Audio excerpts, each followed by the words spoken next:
खाना तो बड़ा स्वाद बना है। सच में बहू, तुमने भले ही बहुत देर लगाई खाना बनाने में, लेकिन खाना बहुत स्वादिष्ट बना है।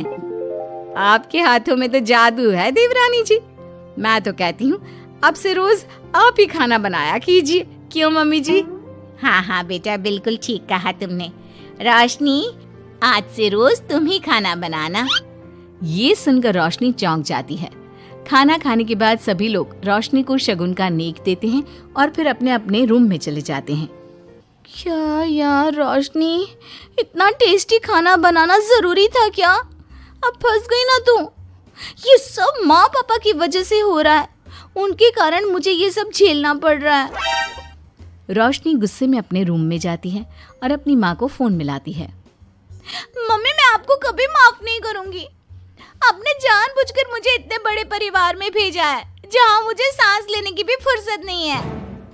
हमने ये सब इसलिए किया ताकि तू अपनी जिम्मेदारियां निभाना सीखे।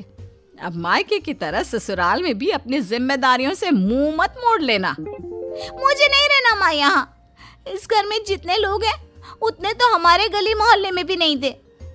माँ, मैं आपसे आपकी सारी बातें मानूंगी, पर प्लीज मुझे यहाँ से ले जाइए। बिल्कुल नहीं, अब से वही तेरा सब कुछ है।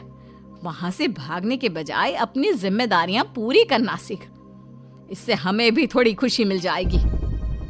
माँ की बातों से निराश होकर रोशनी फोन काट देती है, जिसके बाद उसकी नजर नेक में मिले पैसों पर पड़ती है और वो फटाफट से बिस्तर पर बैठकर पैसे गिनना शुरू कर देती है।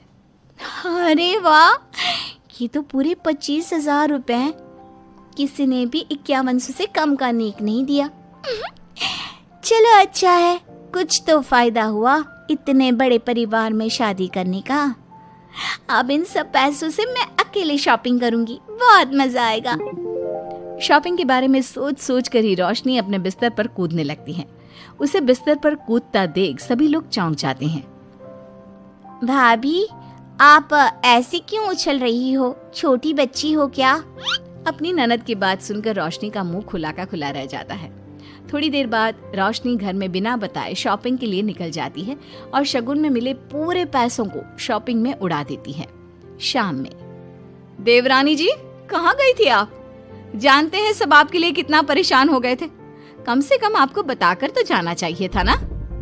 सॉरी दीदी, मैं आप लोगों को बताना भूल गई।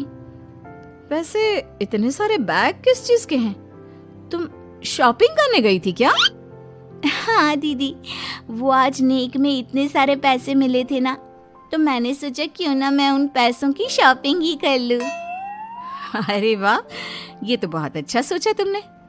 मम्मी, पापा, सिमरन, देवर जी, सब बाहर आइए।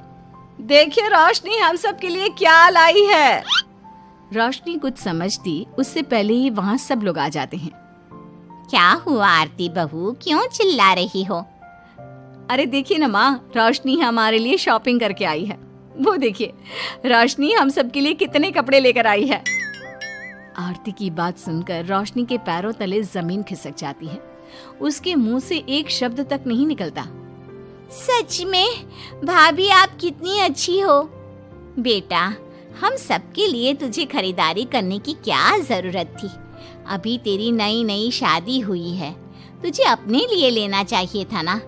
एक काम कर, ये सारे कपड़े तू ही रख ले, किसी को कुछ देने की जरूरत नहीं है। चलो, कोई तो समझदार है इस घर में। वाह भाभी, कितनी सुंदर ड्रेस है। ये शॉर्ट ड्रेस मुझे पता है आप मेरे लिए ही लाए होंगे, है ना?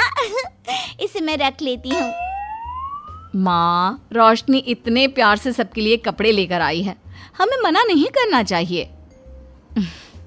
तू सही बोल रही है बेटा, उसका मन रखने के लिए मैं ले लेती हूँ 1-2 साड़ियाँ। रोशनी झूठी मुस्कान लिए खड़े होकर सब देखती रहती है। देखते ही देखते उसके लाए सारे कपड़े घर वाले आपस में बांट लेते हैं और अब सिर्फ एक रुमाल को छोड़कर उसके पास कुछ नहीं बचता। अब ये रुमाल भी क्यों छोड़ा, इसे भी ले ही लेते। इतने में ही सिमरन रोशनी को आवाज देती है। भाभी, वो गलती से रुमाल रह गया है, क्या वो मुझे मिल सकता है? रोशनी वो रुमाल भी सिमरन को दे देती है। इतनी मेहनत से मैंने ये सब कुछ लिया था, लेकिन इन लोगों से मेरी खुशी बर्दाश्त नहीं हुई, कुछ भी नहीं छोड़ा। थोड़ी देर बाद रोशनी का पति भी वहां आ जाता है। मैंने सुना है आज तुमने सभी के लिए खरीदारी की है, तुम मेरे लिए कुछ लेकर नहीं आई? बस फिर क्या था, इतना सुनते ही रोशनी का पारा हाई हो जाता है और वो चिराग को घूरने लगती है जिससे चिराग डर के मारे वहां से खिसक जाता है। हाय रे, फूटी किस्मत मेरी, जो ये जॉइंट फैमिली मेरे मत्थे चढ़ी।